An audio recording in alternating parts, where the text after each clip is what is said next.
Welcome back. Today we are going to talk about Chapter 7, Section 9. The title of this section is the Drop-in Deviance Test. The drop-in deviance test is going to be used for variable selection. Remember, we have talked about variable selection before. We talked about it back in Chapter 3 in context of multiple linear regression. Now we're going to be talking about it in context of logistic regression. So, remember, our goal when we're making a model for prediction is we want to make the simplest model possible, but at the same time we want to make the best model possible. So we need to find a simple model that explains our response variable well.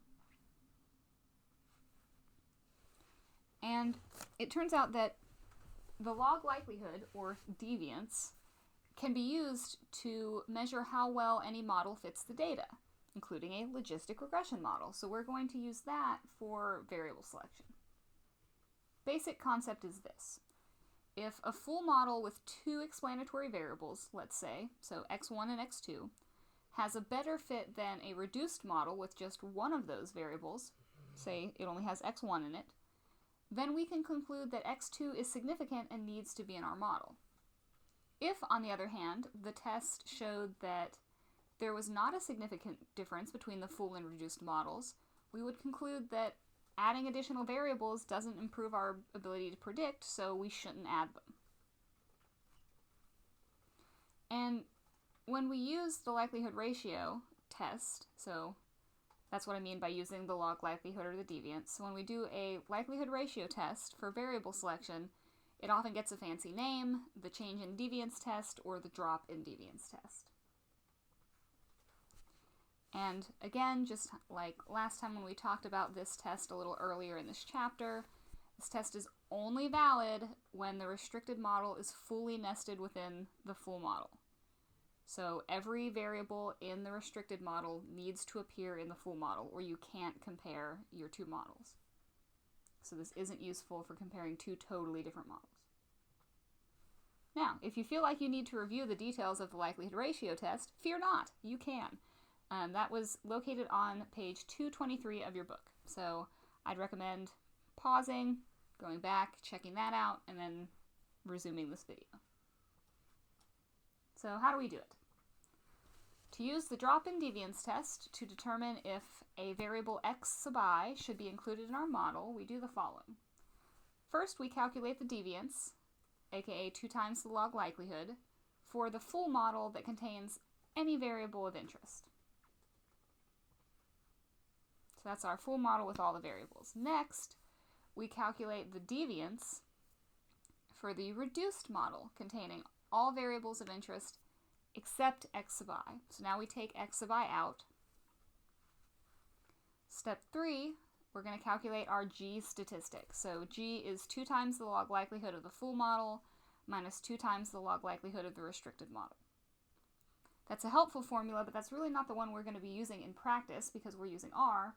What we're going to see is we calculate G as the deviance of the restricted model minus the deviance of the full model. And yes, it is supposed to switch like that. So notice in the first one we've got full minus restricted, but in the second it is restricted minus full. That is intentional.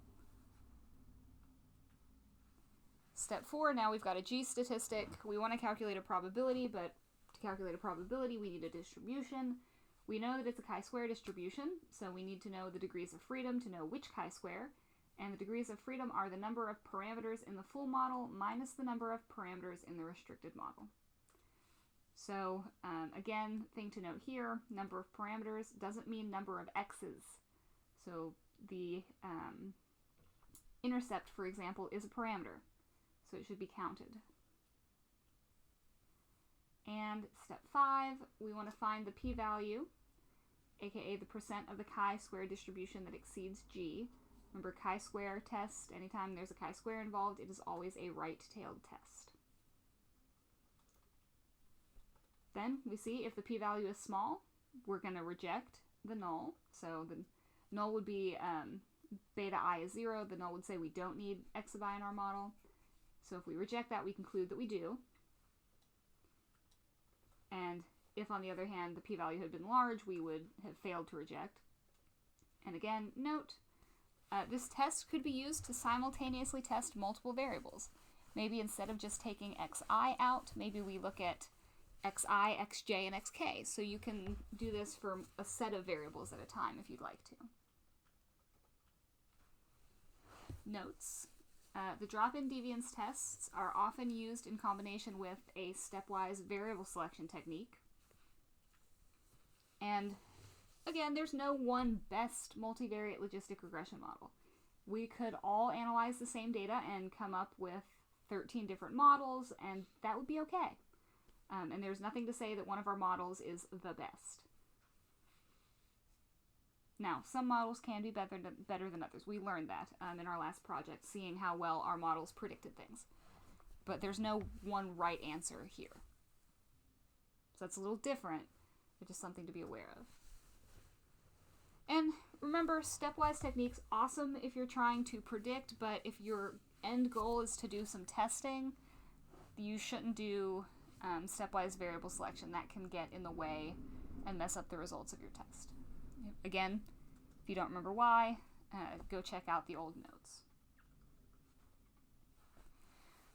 So you guys will not have to do this, at least not for now. I'm not going to give you a homework assignment about this, but we are going to go ahead and work through an example. So we're going to do a fun little example about Pokemon.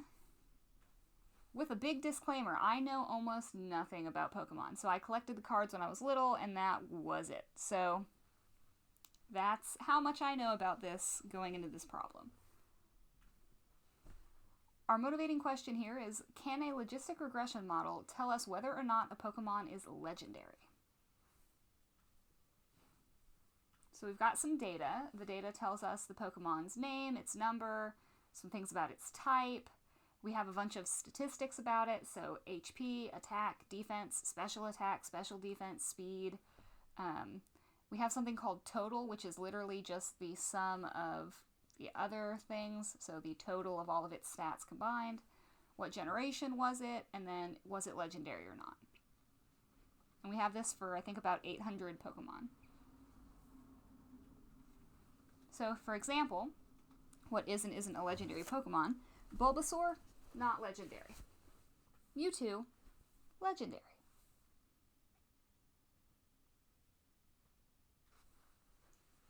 So, like I said, I know almost nothing about Pokemon. All I've got is this data. So I'm going to look around in this data, look at some relationships between things to see what I think should and shouldn't be included in the model. So first up, I'm going to look at what is the relationship between legendary and type 1. So I made a segmented bar chart for this, and looking at this, I see that there's no one bar here that's completely blue, so it's not like, all ice types are legendary or something like that, but we do see that it looks like there's more dragon and psychic types that are legendary than the other types, so maybe this means something. We'll consider that later. What about the relationship between legendary and generation? So was there one generation where they put out a lot of them? And it looks like, no, not really. Again, we're looking at a segmented bar chart, and we see that there were more of them in generations 3, 4, and 5 than in generations 1, 2, and 6, but it wasn't so significant that I want to include this in my model. So I'm going to go ahead and leave this out. Maybe you know more than I do and think that this should be in there. I will actually upload the data to Moodle if you want to play around with this and try to make a better model. What about the relationship between legendary and the attack and defense variables? So here what I did is I made a scatter plot, attack on the X, defense on the Y, and I have colored the points and I have given them different shapes based on whether or not they were legendary. So a blue triangle is legendary, a red circle is not legendary. So we see some things going on here. We see that there looks like there's a positive correlation between attack and defense. And it looks like we can kind of draw a line here where if I drew a line, there would be a lot of blue above it and a lot of red below it. So, okay, there's seeing a relationship here. What about the relationship between legendary and the special attack and special defense? Again, we see the same pattern we saw with just attack and defense. To be expected. It's also worth noting that I said I'm seeing correlations between these attack and defense variables. That means maybe when I create my model, I should be including some sort of interaction term. I'm not going to do that for simplicity today, but that's something to maybe look into later. Okay, what about the relationship between legendary and speed? This time I've made some kernel density estimates. So I'm graphing densities. This might look familiar to you, right? This is how we used to represent the normal and the t. So here we see that the legendary and not legendary groups have very different shapes for their densities, but they are also almost completely overlapping. So because these densities overlap, I'm going to say speed is not something that I want to include in my model. So what have I decided? Well, I'm not going to include the number because each of them has a unique number and that's not going to help me at all. I'm not including their name. They also have unique names. I'm not going to include type 2. If we look at our data, not all of them had a type 2, and just for simplicity, we're going to leave that one out. I'm going to leave out total because by definition, it is a linear combination of the other variables, and so R would end up taking it out anyway. And I'm not going to include speed, and I'm not going to include generation. So, what I'm going to call my full model is legendary is my response, and then my explanatory variables are attack, defense, special defense, and type 1.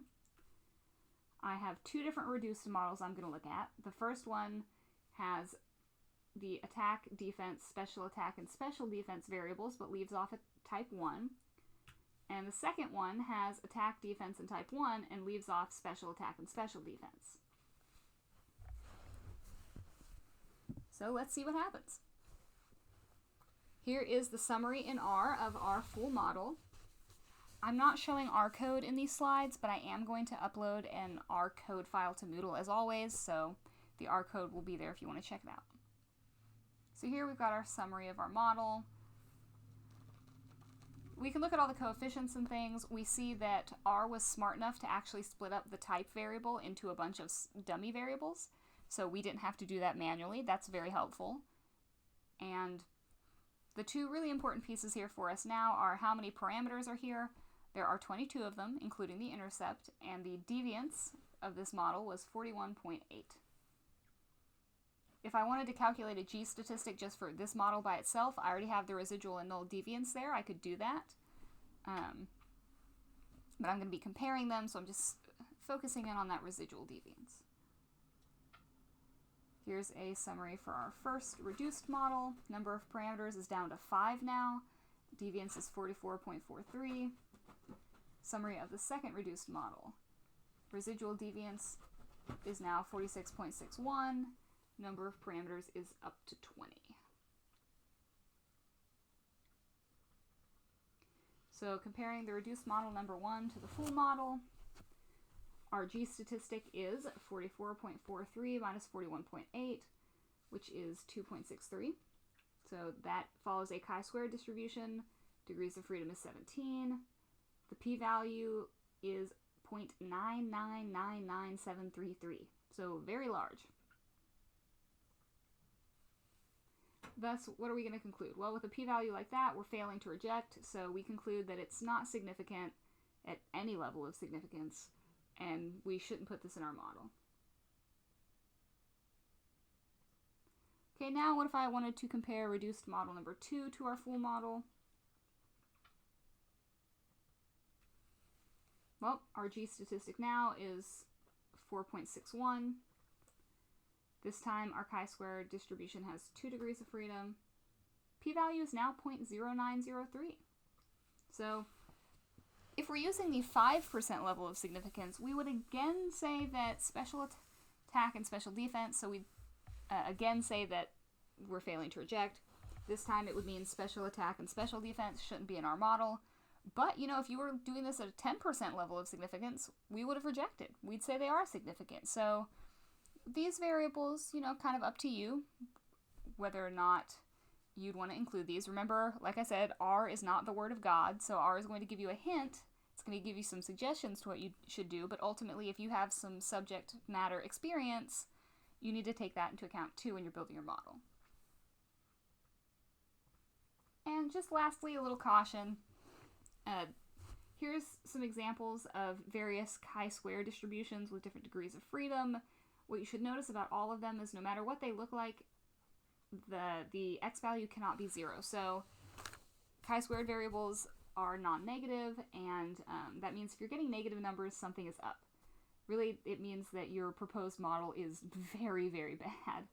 So just be cautious of that as you're working through these kind of things.